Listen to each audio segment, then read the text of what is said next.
직원이 육아휴직이나 근로시간 단축으로 자리를 비우면 사업주가 새로 채용한 대체인력 인건비를 정부가 월 최대 120만원까지 지원해준다는 사실. 혹시 이 제도 아직도 모르고 계셨나요? 안녕하세요. 옆집 아저씨입니다. 오늘도 생활에 도움이 되는 소소하지만 알찬 꿀팁 들고 왔어요. 이거 나도 몰랐는데?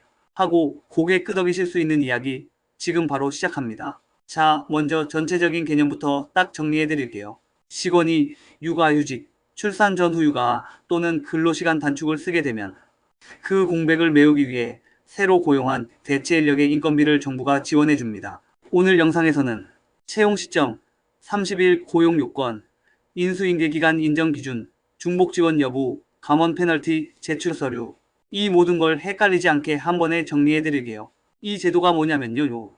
쉽게 말해 직원이 빠졌을 때 새 사람을 뽑아야 하잖아요. 그 인건비를 5월 최대 120만원까지 정부가 대신 도와준다. 이겁니다. 왜 지원하냐고요? 사업장 부담은 덜어주고 모성보호 제도는 제대로 활용하게 하려고 만들어진 제도예요. 여기가 진짜 핵심이에요. 첫째, 채용 시점 조건. 휴가 시작일 기준 과거 2개월 이내에 채용한 사람만 인정됩니다. 앞으로 2개월 아니고 과거 2개월. 예를 들면 7월 1일에 육아휴직 시작이면 5월 1일 이후 채용자만 인정되는 거죠. 둘째, 30일 이상 고용. 29일 근무하고 퇴사하면요? 지원 절대 안 됩니다. 30일은 꽉 채워야 해요. 지원 가능 기업은 거의 대부분의 중소기업.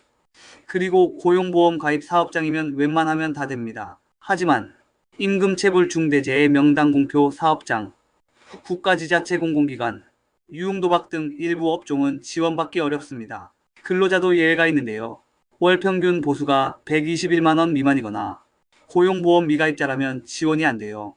여기서 많이들 실수하십니다. 인정되는 경우, 휴가 전 근로자와 대체 인력이 같이 근무한 시기, 사업주가 두 사람의 임금을 모두 부담하는 경우, 휴가 시작일 기준 최대 2개월, 인정 안 되는 경우, 육아휴직 중 동시근무유가 목적이므로 불가, 실제로 동시에 근무한 적 없는 경우, 휴가 시작일 2달 전에 채용된 경우, 지원금은 월 최대 120만원, 사업주가 실제로 지급한 인건비의 80% 한도이며 만약 인건비가 더 적다면 실제 지급한 금액 기준으로 계산됩니다. 지원되는 휴가 종류는 출산 전 후 휴가, 육아휴직, 근로시간 단축 이렇게 3가지입니다. 신청 시기는 2번으로 나뉘어요.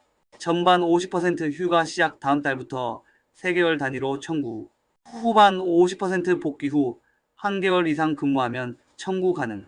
필수 제출 서류는 인사발령문, 휴가 근로시간 단축 확인서, 대체인력 근로계약서 또는 파견계약서, 임금지급 내역, 인수인계 기간 증빙 등이 필요합니다.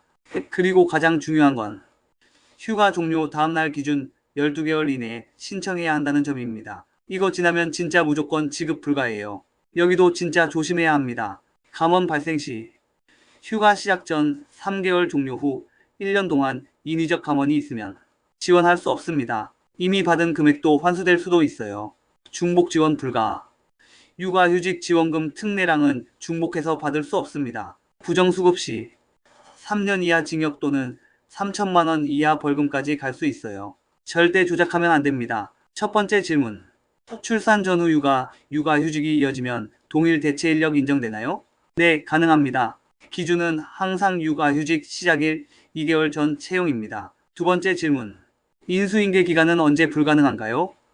육아휴직 중 동시근무, 실질 동시근무가 없는 경우 또는 2개월 이전 채용자일 때. 세 번째 질문.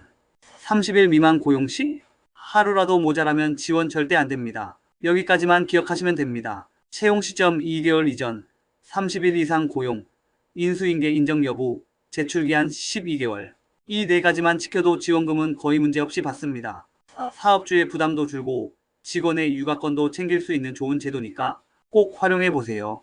오늘도 함께 해주셔서 참 고맙습니다. 작은 정보 하나가 생활의 품격을 바꾸기도 합니다. 마음이 편안해지는 시간 되셨길 바라며 다음 시간엔 더 유익하고 따뜻한 이야기로 찾아올게요.